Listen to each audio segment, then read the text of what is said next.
Hello दोस्तों, स्वागत है आपका स्टडी नॉन स्टॉप में। दोस्तों, इस वीडियो में हम डिस्कस करेंगे 14 जुलाई के सभी इंपॉर्टेंट करंट अफेयर्स। और इस वीडियो के लास्ट में मैं आपसे 2 क्वेश्चंस भी पूछूंगा जिसका आंसर आपको कमेंट बॉक्स में बताना रहेगा। तो चलिए शुरू करते हैं। तो पहला प्रश्न है, इंटरनेशनल एकेडमी ऑफ एस्ट्रोनॉटिक्स के वॉन करमन पुरस्कार 2020 के लिए किसे चुना गया? तो इसका आंसर ऑप्शन बी के सिवन को। के सिवन ये इसरो के चेयरमैन हैं। इसरो यानी कि इंडियन स्पेस रिसर्च ऑर्गेनाइजेशन, तो ये इसरो के चेयरमैन हैं के सिवन। तो इन्हें इंटरनेशनल एकेडमी ऑफ एस्ट्रोनॉटिक्स के वॉन करमन पुरस्कार 2020 के लिए चुना गया है। और इन्हें इस पुरस्कार से मार्च 2021 में पेरिस, फ्रांस में सम्मानित किया जाएगा। बात करें वॉन करमन पुरस्कार की, तो एक वॉन करमन थे, उन्होंने इंटरनेशनल एकेडमी ऑफ एस्ट्रोनॉटिक्स की स्थापना की थी। तो उन्हीं के नाम पर यह पुरस्कार वॉन करमन पुरस्कार 2020 प्रदान किया जाता है। और इस पुरस्कार की शुरुआत 1982 में की गई थी। और इंटरनेशनल एकेडमी ऑफ एस्ट्रोनॉटिक्स, इसका मुख्यालय है पेरिस, फ्रांस में। पेरिस, फ्रांस में इसका मुख्यालय है। अगला प्रश्न, किस राज्य की सरकार रोको टोको अभियान शुरू करेगी? तो रोको टोको अभियान इसको शुरू करेगी मध्य प्रदेश। इस अभियान के तहत उन लोगों को मास्क बांटा जाएगा जो सार्वजनिक स्थानों पर मास्क नहीं पहनते हैं। जो लोग भी सार्वजनिक स्थानों पर मास्क नहीं पहनते हैं उन्हें इस अभियान के तहत मास्क बांटा जाएगा, क्योंकि मध्य प्रदेश ने सभी सार्वजनिक स्थानों पर मास्क पहनना अनिवार्य कर दिया है, इसलिए। बात करें मध्य प्रदेश की, तो मध्य प्रदेश की राजधानी है भोपाल। और मध्य प्रदेश के मुख्यमंत्री हैं शिवराज सिंह चौहान। और वर्तमान में मध्य प्रदेश की राज्यपाल हैं आनंदीबेन पटेल। आनंदीबेन पटेल ये उत्तर प्रदेश की राज्यपाल हैं। इन्हें मध्य प्रदेश के राज्यपाल का अतिरिक्त प्रभार सौंपा गया है, क्योंकि मध्य प्रदेश के राज्यपाल लालजी टंडन का इस समय इलाज चल रहा है, इसलिए।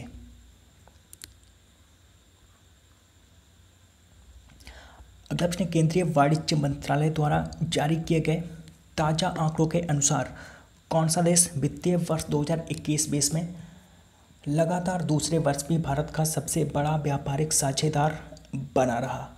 तो इसका आंसर ऑप्शन डी अमेरिका। तो हाल ही में केंद्रीय वाणिज्य मंत्रालय ने ताज़ा आंकड़े जारी किए हैं, जिसके अनुसार वित्तीय वर्ष 2019-20 में लगातार दूसरे वर्ष भी अमेरिका भारत का सबसे बड़ा व्यापारिक साझेदार बना रहा है। 2013 से 2018 तक चीन भारत का सबसे बड़ा व्यापारिक साझेदार था, तो अब इसका स्थान अमेरिका ने ले लिया है। बात हुई केंद्रीय वाणिज्य मंत्रालय की, तो वर्तमान में केंद्रीय वाणिज्य और उद्योग मंत्री हैं पीयूष गोयल।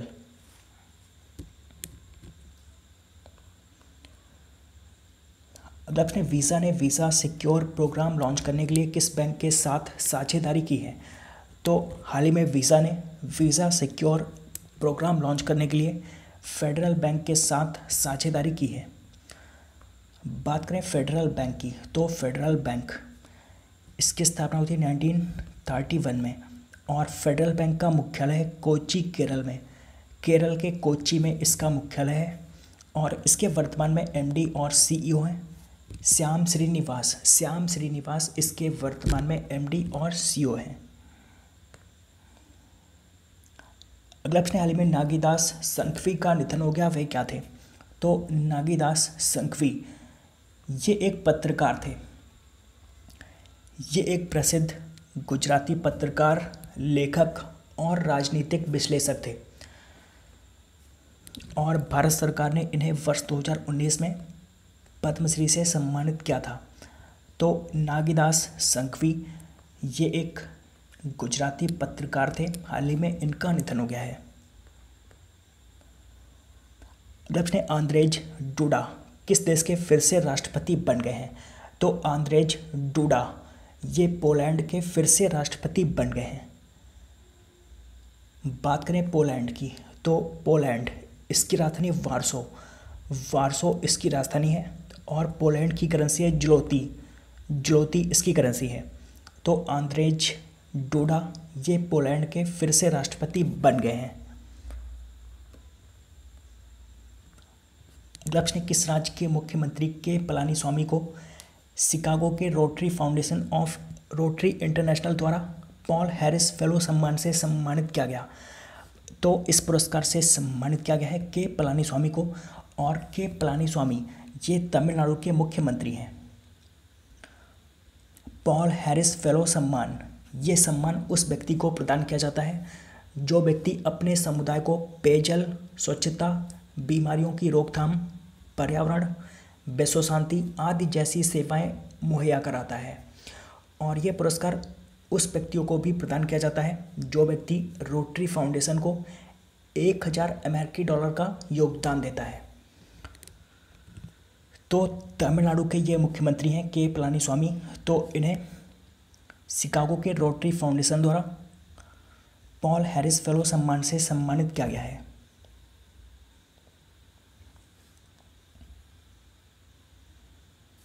और तमिलनाडु के वर्तमान में राज्यपाल हैं बनवारी लाल पुरोहित।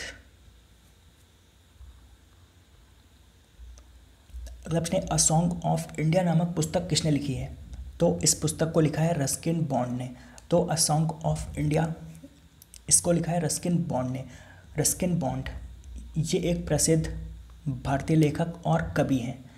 तो हाल ही में इन्होंने ये बुक लिखी है अ सॉन्ग ऑफ इंडिया। अगला प्रश्न, वर्ल्ड मलाला डे कब मनाया जाता है? तो वर्ल्ड मलाला डे ये मनाया जाता है 12 जुलाई को। और इसे मलाला यूसुफजई के जन्म दिवस पर मनाते हैं। मलाला यूसुफजई के जन्म दिवस पर मनाते हैं। मलाला यूसुफजई ये पाकिस्तान की एक सामाजिक कार्यकर्ता है और ये महिलाओं और बच्चों की शिक्षा और अधिकारों के लिए लड़ती हैं। लड़कियों की शिक्षा के लिए आवाज़ उठाने के लिए तालिबान बंदूकधारियों ने अक्टूबर 2012 में इन पर गोली चला दी थी। और मलाला यूसुफजई को वर्ष 2014 में शांति के नोबेल पुरस्कार से सम्मानित किया गया था और तब इनकी उम्र सिर्फ 17 साल थी। तो नोबेल पुरस्कार से सम्मानित होने वाली ये सबसे कम उम्र की व्यक्ति है मलाला यूसुफजई। तो वर्ल्ड मलाला डे ये हर साल 12 जुलाई को मनाते हैं। अगला प्रश्न, ऑस्ट्रिया में हुई स्टायरियन ग्रैंड प्रिक्स 2020 किसने जीती? तो ऑस्ट्रिया में हुई स्टायरियन ग्रैंड प्रिक्स 2020 इसको जीत लिया है लुइस हैमिल्टन ने। लुइस हैमिल्टन ये मर्सिडीज़ के चालक हैं और ये इंग्लैंड के हैं। तो ऑस्ट्रिया में हुई स्टायरियन ग्रैंड प्रिक्स 2020 इससे जीता है मर्सिडीज़ के चालक लुइस हैमिल्टन ने। अगला प्रश्न, केचंग डी थोंग डोक को उनकी किस शॉर्ट डॉक्यूमेंट्री के लिए दादा साहब फाल्के पुरस्कार 2020 दिया गया? तो केचंग डी थोंग डोक इनकी शॉर्ट डॉक्यूमेंट्री है चीलुपो। तो इनकी शॉर्ट डॉक्यूमेंट्री के लिए इन्हें दादा साहब फाल्के पुरस्कार 2020 दिया गया है। केचंग डी थोंग डोक ये अरुणाचल प्रदेश के एक फिल्म निर्माता हैं और ये जो इनकी शॉर्ट डॉक्यूमेंट्री है चीलुपो ये मधुमक्खी के छत्तों से शहद इकट्ठा करने के काम पर बनाई गई शॉर्ट डॉक्यूमेंट्री है। ची का मतलब होता है शहद और लुपो का मतलब होता है शिकारी। तो मधुमक्खी के छत्ते से जो शहद इकट्ठा किया जाता है उस काम पर आधारित ये शॉर्ट डॉक्यूमेंट्री है। तो इसे दादा साहब फाल्के पुरस्कार से सम्मानित किया गया है। दोस्तों बात करते हैं कल के प्रश्नों की। तो कल मैंने आपसे पहला प्रश्न पूछा था, विश्व स्वास्थ्य संगठन ने किन दक्षिण पूर्व एशियाई देशों को चेचक और खसरे से मुक्त किया है? तो इसका सही आंसर था श्रीलंका और मालदीव। और दूसरा प्रश्न था, हाल ही में किस देश ने WHO से आधिकारिक रूप से अलग होने का ऐलान किया है? तो इसका सही आंसर था अमेरिका। और लगभग सभी लोगों ने इन दोनों प्रश्नों का सही आंसर दिया है।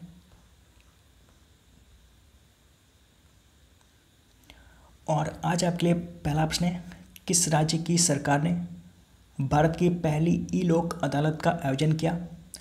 और आज आपके लिए दूसरा प्रश्न है, जोन्स लैंग लासेल द्वारा जारी global real estate transparency index में भारत को कौन सा स्थान मिला है। तो इन दोनों प्रश्नों का आंसर आपको कमेंट बॉक्स में बताना है। तो दोस्तों उम्मीद करता हूँ कि आपको ये वीडियो पसंद आया होगा। अगर आपको ये वीडियो पसंद आया हो तो आप इस वीडियो को लाइक और शेयर करना मत भूलिए। और अगर आपने अभी तक इस चैनल को सब्सक्राइब नहीं किया है तो आप इस चैनल को भी सब्सक्राइब कर लीजिए। तो दोस्तों मिलते हैं अगले वीडियो में, तब तक के लिए goodbye and take care.